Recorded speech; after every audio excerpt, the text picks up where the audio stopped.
Doctor గారు, పురుషాంగం స్ట్రాంగ్గా తయారవ్వాలంటే ఏం తినాలి? పురుషాంగం స్ట్రాంగ్గా తయారంటే తిండితో సంబంధం లేదండి. మామూలుగా మనం శారీరక ఆరోగ్యం బాగుండగలిగి తింటాం, అన్ని తింటాం. పౌష్టిక సమతుల ఆహారం అంటాం, ఆ సమతుల ఆహారం తీసుకుంటాం శారీరక ఆరోగ్యం బాగుండాలంటే. అదేవిధంగా మామూలుగా పురుషాంగం కోసం ప్రత్యేకంగా ఏమి ఉండదండి ఆహారం, నథింగ్. ఏది ఇవి తినాలి అవి తినాలి, అంగం స్ట్రాంగ్ ఉండాలి, పప్పులు తినాలి, బాదం పప్పులు తినాలి, ఇవి తినాలి ఏం అవసరం. మామూలుగా మనం ఏం తింటాం అంతే. పురుషాంగం స్ట్రాంగ్గా ఎవరికి తయారవుతుందండి, ఎవరికి తయారు కాదు.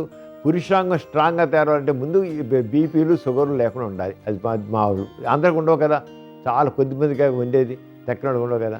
మరి ఎందుకు అవ్వట్లేదు? ఏమైనా కొలెస్ట్రాల్ ఉందా? అది కూడా అందరికి ఉండదు కదా.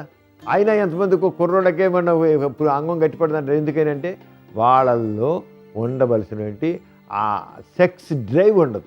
ఎందుకు ఉండదంటే పెళ్ళైంది అనుకోండి, పెళ్ళైనట్లయితే భార్య ఏళ్ళ వాళ్ళకి తగిన అటెన్షన్ ఉండదు. పెళ్ళి కాలేదు అనుకుంటాం, రకరకాల భయాలు. అసలు చేశాను, శిఖరస్కలం అయిపోతుంది, నాకేదో భయాలు అంది, నాకేదో లోపం, ఏదో వాళ్ళకి అర్థం లేదు. ఏదో ఉంది అనుకుంటారు. అంచేత ఇంకోటి ల్యాక్ ఆఫ్ ఎక్సర్సైజ్ చాలా important.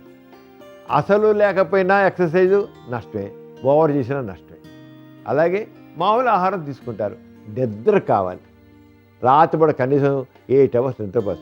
6 hours minimum, 8 hours correct ideal. 8 hours sleep కంటిన్యూస్గా ఉండాలి. స్ట్రెస్ తగ్గించుకోవాలి.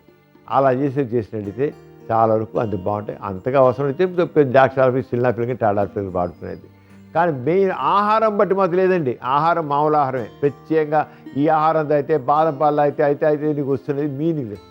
అంతవరకు ఆహారం తగ్గిందంటే కూడా మనసులోంచి అంటే మనసుని ఎప్పుడు కూడా ఉత్సాహంగా, ఉల్లాసంగా, రొమాంటిక్గా ఉంచుకుంటే అన్నీ బాగుంటాయి. చూసారు కదండి, ఇవాళ సుఖజీవనం కార్యక్రమం. మీకు కూడా లైంగిక సమస్యలు కానీ సంతానలేమి సమస్యలు ఏమైనా ఉంటే మీ సమస్యలను వాట్సాప్ ద్వారా పంపొచ్చు. 8008532087 అనే నెంబర్కి వాట్సాప్ చేయండి.